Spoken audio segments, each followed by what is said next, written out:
ሰላም ጤና ይስጥልን ውድ ተመልካቾቻችን፣ የዕለቱን ዘገባዎች ወደ እናንተ ማድረስ ጀምረናል። በቅድሚያ ርዕሰ ዜና። አቶ ጀዋር መሐመድ በተቃዋሚ ስም የሀገር ደህንነትና ጥቅም ላይ የጥላቻ ንግግር እያሰራጩ ነው ሲሉ አቶ ጌታቸው ረዳ ተናገሩ።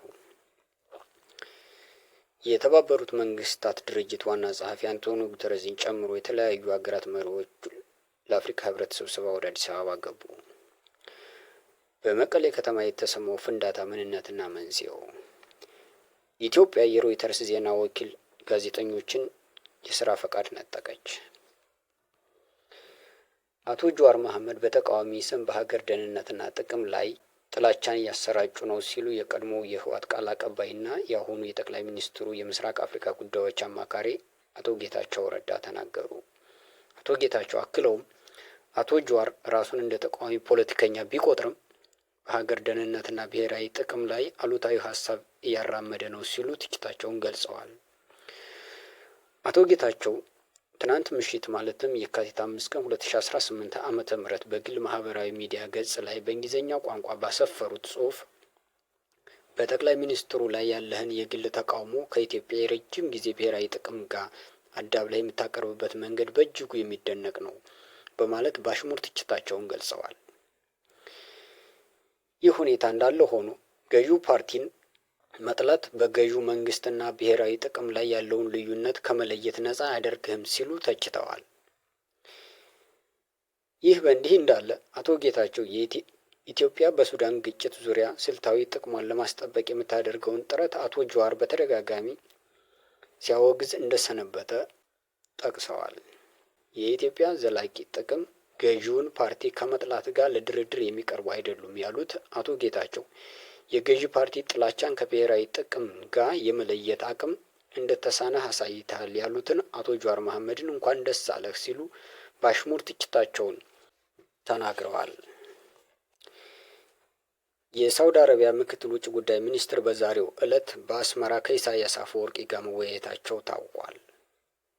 ከትናንት በስቲያ ማለትም የካቲት 4 2018 ዓመተ ምህረት የሳውዲ ውጭ ጉዳይ ሚኒስትር ከኢትዮጵያው ጠቅላይ ሚኒስትር ከአብይ አህመድ ጋር በአዲስ አበባ በሁለትዮሽና ቀጠናዊ ጉዳዮች ላይ መወያየታቸው ይታወቃል። ሆኖም በዛሬው ዕለት ደግሞ የሳውዲ ምክትል ውጭ ጉዳይ ሚኒስትር በአስመራ ከፕሬዝዳንት ኢሳያስ አፈወርቂ ጋር በሁለትዮሽና በቀጠናው ስላለው ወቅታዊ ሁኔታ መወያየታቸው ነው የተነገረው። ይህ የውይይት ሂደት ሁለቱ ሀገራት ከቅርብ ጊዜ ወዲህ የገቡበትን ውጥረት ለማርገብና የአፍሪካ ቀንድ ፖለቲካን ለማረጋጋት ያለመ እንደሚሆን እየተነገረ ነው። የተባበሩት መንግስታት ድርጅት ዋና ጸሐፊ አንቶኒዮ ጉተረዝን ጨምሮ የተለያዩ ሀገራት መሪዎች ለአፍሪካ ህብረት ስብሰባ አዲስ አበባ ገቡ። በነገው ዕለት ማለትም የካቲት 7 2018 ዓመተ ምህረት የሚጀምረው 39ኛው የአፍሪካ ህብረት የመሪዎች ስብሰባ ላይ ለመሳተፍ የተመድ ዋና ጸሐፊን ጨምሮ የተለያዩ የአፍሪካ ሀገራት መሪዎች አዲስ አበባ የገቡት።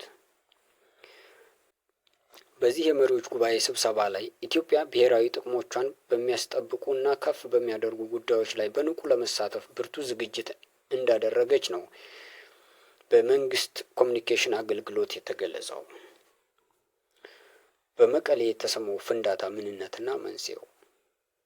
በመቀሌ ከተማ ትናንት የካቲት 5 2018 ዓመተ ምህረት ከምሽቱ 3:40 አካባቢ የተሰማው ፍንዳታ በሰው ህይወት ላይ ጉዳት አለማድረሱ ተነገረ።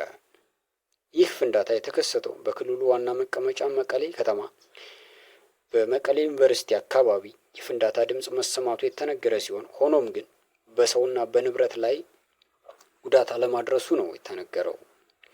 ይህ በእንዲህ እንዳለ የፍንዳታው መንስኤና ፍንዳታውን ማን እንደፈጸመው እስካሁን ኃላፊነቱን የወሰደ አካል አለመኖሩ ተነግሯል።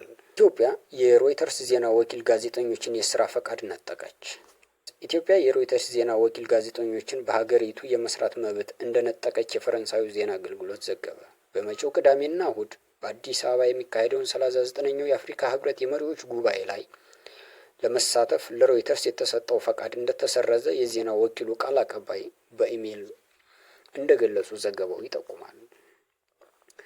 ከዚህ በተጨማሪ መቀመጫቸውን በአዲስ አበባ ያደረጉ 3 የሮይተርስ ጋዜጠኞች በኢትዮጵያ የመዘገብ ፈቃድ እንዳልታደሰ ቃል አቀባዩ የገለጹ ሲሆን የፈቃዱ መነጠቅ እንደ ዋና ምክንያት የሚጠቀሰው በባለፈው ሳምንት የሮይተርስ ዜና እንዳስነበበው በኢትዮጵያ በቤኒሻንጉል ክልል ለሱዳኑ ፈጥኖ ደራሽ RSF የማሰልጠኛ ካምፕ መገንባቱን መፍቀዷን አስመልክቶ በሳተላይት ምስል የተደገፈ ሰፊ የዜና ሽፋን ይዞ ወጥቶ እንዳስነበበ ይታወሳል።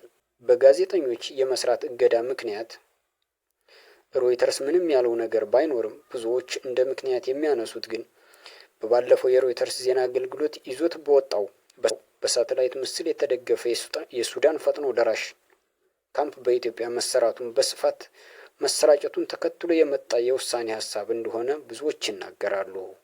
እኒህና መሰል አጫጭር ዕለታዊ ዜናዎች እንዲደርሱ ከፈለጉ ዩቲዩብን ቻናል ሰብስክራይብ በማድረግ ቤተሰብ ይሁኑ።